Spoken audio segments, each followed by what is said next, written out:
Hey guys, welcome to my channel. I wanted to recreate this half mermaid look for you guys. So we're going to go ahead and get right into it. I start off by applying liquid latex. I purchased my liquid latex at the Halloween store. It's nothing too crazy expensive, but the quality also isn't that great. So I went ahead and started applying the liquid latex where I wanted my mermaid injury or wound, whatever, to appear. And then after I applied a Kleenex over it, to kind of start creating layers, and then you go right back into it with the liquid latex to make it kind of stick together. And I'm just going to keep applying this until I feel like a nice little layer has been established. And don't mind the piece of liquid latex hanging from my face. I took it off there towards the end. But I'm just going to keep doing this repetitive motion until I start creating layers that I feel comfortable with. Remember that you are creating a wound or a scab, so it doesn't need to be perfect. You want it to look a little bit messy because that's how real injuries look. You'll want to make sure that you smooth out the liquid latex towards the edges so that it kind of blends into your skin a little bit. Next, I'm going to go in with foundation on my regular normal side just to cover up all these small imperfections. This side of the face, I want it to look pretty flawless. So I went ahead and applied the foundation before I went ahead and applied the smaller wound on the other side of my face. Again, I'm taking the liquid latex and the Kleenexes and creating layers to create another wound. I also went ahead and created another wound on my neck. Next, I went ahead and took a brown light shadow on the crease of my lid, and then I went ahead and added some concealer to my lid.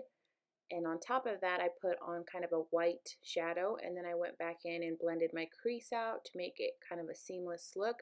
I wanted a pretty natural look for this side.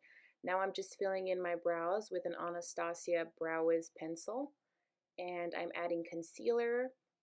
And then I will be blending that out with a beauty blender, and I'm going in with some RCMA translucent powder to set my concealer. RCMA is one of my favorite ones. I did add a little extra translucent powder, so I'm taking my time to get it blended out. Next, I'll be adding some winged liner. I'm just taking some liquid eyeliner to kind of make the look pop a little bit. So I'm taking my brow pencil and filling in the other brow as well. I also thought that the look needed a little bit more of a pop, so I added a little bit of sparkle to my lids. And then I'm taking my foundation and making sure that I apply it on top of all of the liquid latex layers and just kind of putting it all over the place. As you go, make sure that you start blending it. I'm using a concealer brush here to just cover everything up, and doing the same thing for my neck and for the other wound. Now I'm going in with a fluffier brush to make sure that everything kind of blends into my skin. Now I'm taking some tweezers and I'm starting to pull up the layers from the inside out. By doing this, you're creating a more realistic effect. Usually wounds appear like they're within your skin, so by pulling this up, you'll be kind of pushing some paint under there.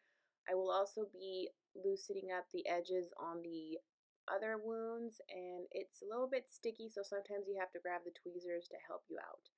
Next, I'm going to take some brown eyeshadow, and I'm just going to go ahead and start blending that in on the outer edges so that it appears like light bruising. I use kind of a red-brown tone for this, and again, I'm just taking this on the outside of the latex layers and putting it to appear as bruising on my face. Next, I went in with some black shadow, and again, I'm taking it and going around the edges. It's just kind of giving you a bruising effect, but adding some dimension to it. I did add a little too much there on the bottom, so I'm blending it out with my finger as I go, and also a fluffy blending brush. So once everything is blended in, I'm going to go ahead and go in with a red oil-based paint, and I'm going to start taking that on the surrounding parts of the injury as well as kind of on the inside.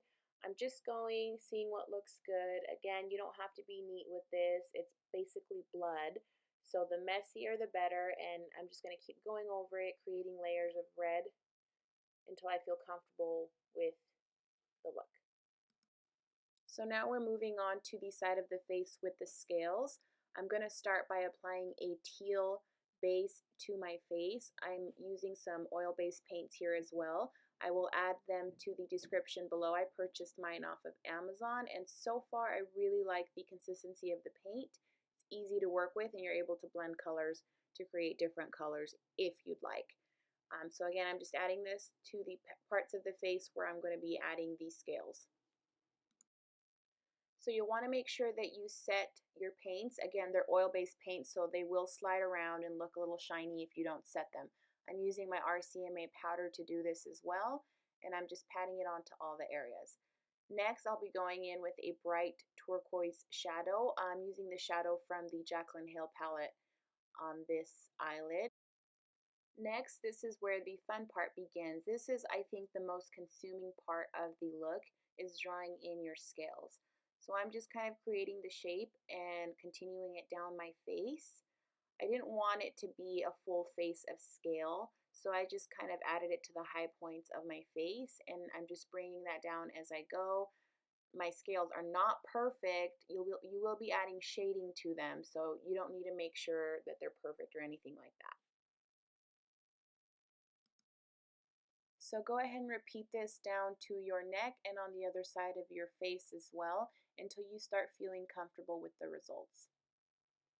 Next, I'm going in with some dark glittery eyeshadow, and I'm putting that in my crease, and I'm starting to blend it up towards my eyebrow.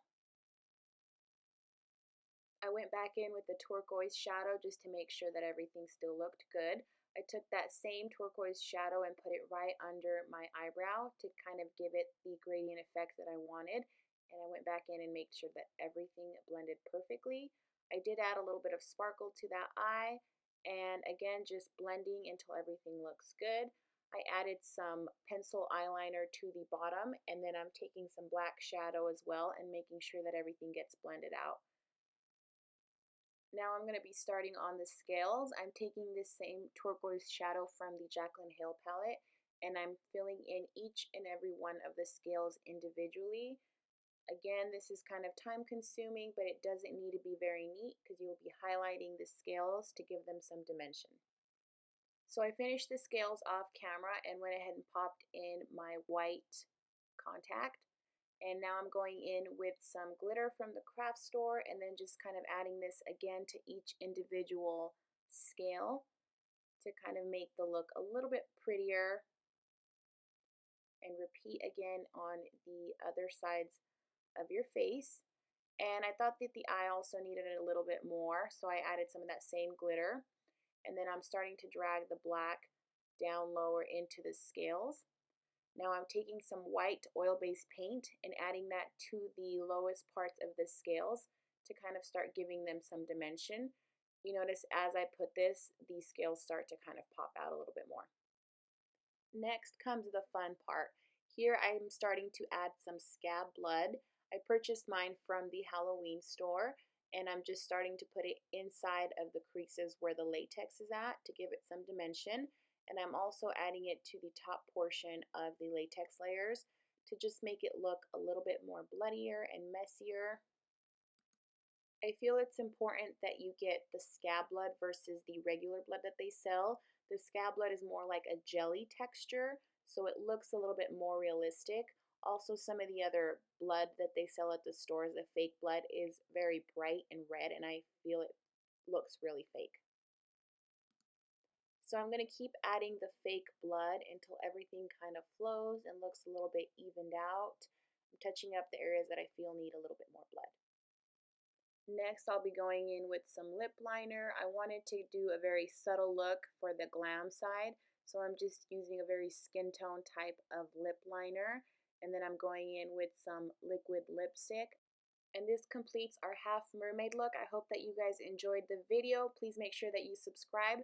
Thank you so much for watching. Make sure that you guys tune in for my next video.